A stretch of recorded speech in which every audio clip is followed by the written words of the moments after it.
Hello mga kol, welcome back sa ating YouTube channel, Sorpas TV. Sa bago lang sa ating channel, huwag niyo kalimutan like, share, and subscribe. Click na rin yung notification bell para laging updated sa ating mga susunod na video uploads kaya ito.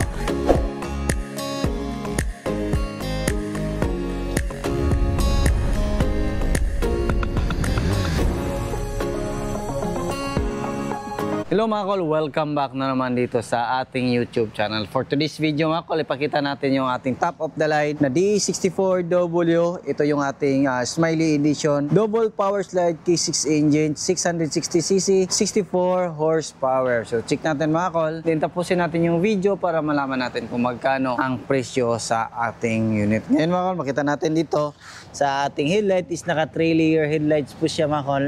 Ito yung ating high beam, low beam, park light, din yung ating signal light. Then naka-smiley grills po siya. Ayan po yung top of the line, smiley. So meron tayong Suzuki emblem dito. Then yung fog lamp natin, meron siyang chrome dito sa gilid. Then makita natin, meron siyang bumper, steel bumper. Ito yung request ng ating customer. Ayan. So dito naman, makita natin, meron tayong 14 inches Japan original na mag wheels. Kinulayan natin ng color black kasi yan po yung request ng ating customer. Naka-fully undercut din yung unit natin. Meron siyang fender light. Then meron siyang side mirror, chrome side mirror with lights po yan. Then dito makita natin kompleto po siya sa rain visor. Then ito makita natin meron din siyang dito chrome sa kanyang weather strip. Then chrome handle. Yan makita natin. Then, dito meron siyang auto step. Yan, pakita natin yan mamaya kung paano siya mag-function. Yan. So, yung kulay ng unit natin is pearl white and black. Combination two-tone po yan mga kol. Kinulayan din natin yung brake drum natin ng kulay red dito mga kol. So, dito naman sa likuran ng ating unit, meron siyang spoiler original dito sa mga high rope. Meron siyang third light. Ayan. So, wiper sa likuran. Chrome na po yung ating backdoor handle, tapos dito makita natin yung ating Suzuki emblem, every wagon emblem. Then dito nilagyan din natin ng plate holder yung plaka natin para hindi mabend. Tapos meron siyang camera dito sa stereo, tapos ito yung sa dashcam. So meron din siyang stepboard dito sa likuran, yan bakal din. So, dito naman tayo, so lahat ng D64W nakatayo na po yung taillight. Then, ganito po yung kanyang back glass. Yan, open natin dito. Yan, dito naman sa loob mga kol, brand new na po yung matting ng ating unit. Lahat ng unit natin is brand new yung matting.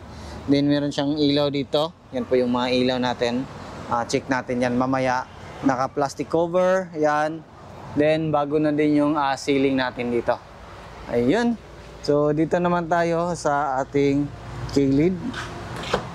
Yan. So, power slide, automatic. Lalabas yung ating auto step. Yan, naka-captain seat po yung unit natin. Yan po yung cup holder. Meron siyang headrest. Ayan. All power, power window. Bago na din yung cover natin dyan. So, check natin yung power slide ng ating unit. Remote. Ayan. Goods. So, function po yung remote ng ating power slide. Yun, no. Then dito, kita natin, no.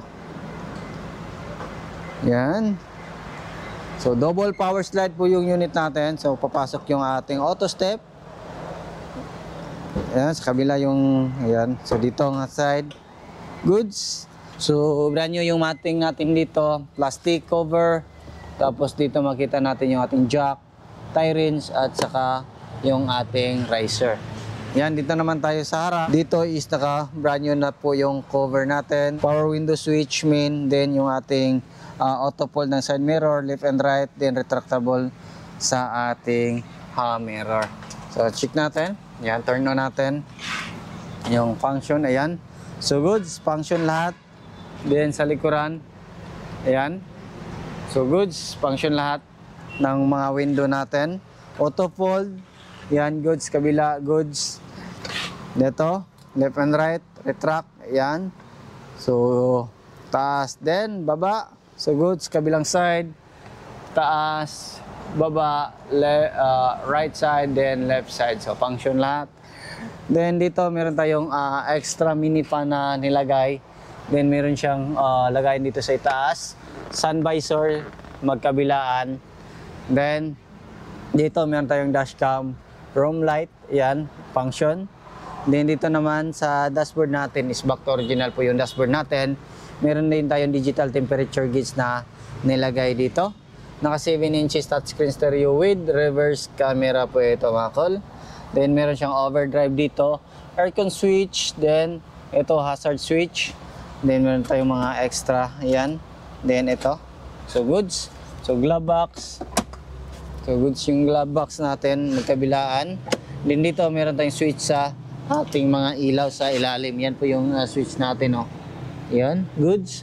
Loob, goods. Then dito naman is goods yung ilaw natin. Yan.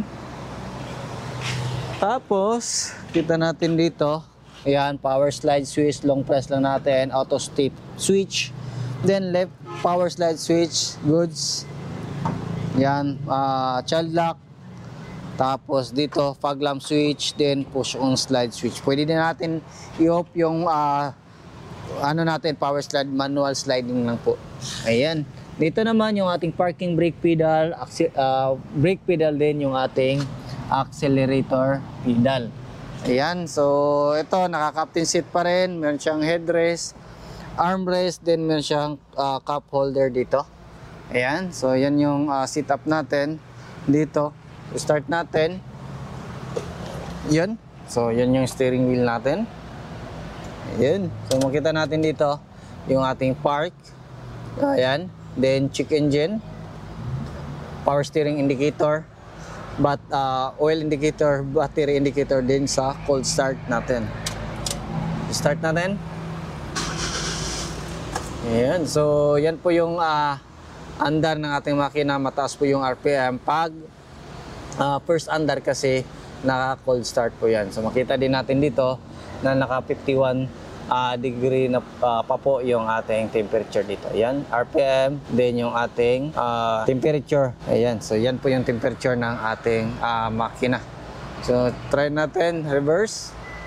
Ayan, reverse. Ayan, so goods, goods. So, function lahat.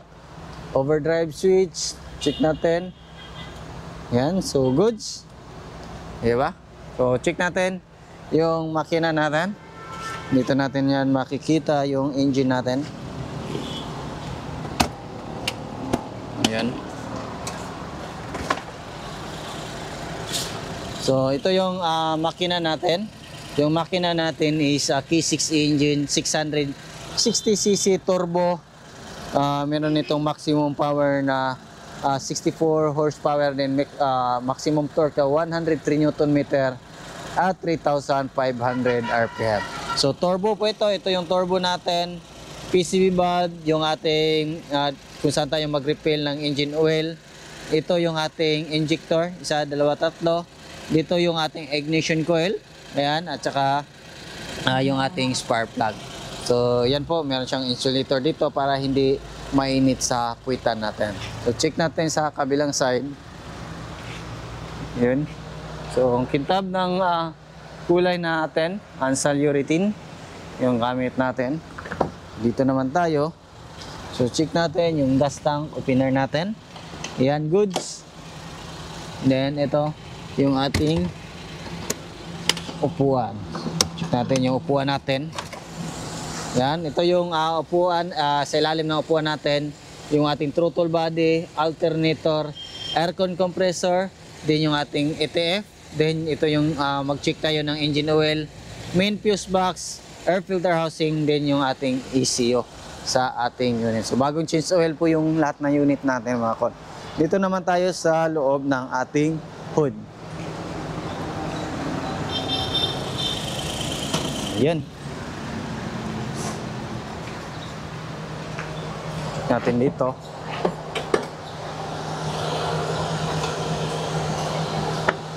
Ayun, so dito makita natin yung ating brake fluid reservoir, coolant reservoir. Ayan, so coolant na po yung mga nilagay natin sa ating unit. Radiator cap, then yung ating windshield washer reservoir. So yan yung setup natin ngayon mga kol. So yung unit na to is going General Santos City. So ito yung pangatlong layaway na ma-release natin mga kol. So layaway plan po ito So kung gusto nyo ng layaway plan, mag-down lang kayo ng 50,000. Then yung balance, i-divide natin kung ilang years po ninyo gusto tapusin yung unit. So yung presyo nito is umabot po siya ng 338,000. 4x2 double power slide, K6A engine turbo. Ito yung top of the line sa DE64 W mga call. So yan lang siguro yung aming vlog for today. Maraming salamat po sa inyong patuloy na pagsubaybay. Sa bago lang sa ating channel, huwag niyo kalimutan i-like, share, and subscribe. Then click na rin yung ating notification bell para updated kayo sa ating next video uploads kagaya. Ingat po mga call and bye-bye. God bless po sa ating lahat.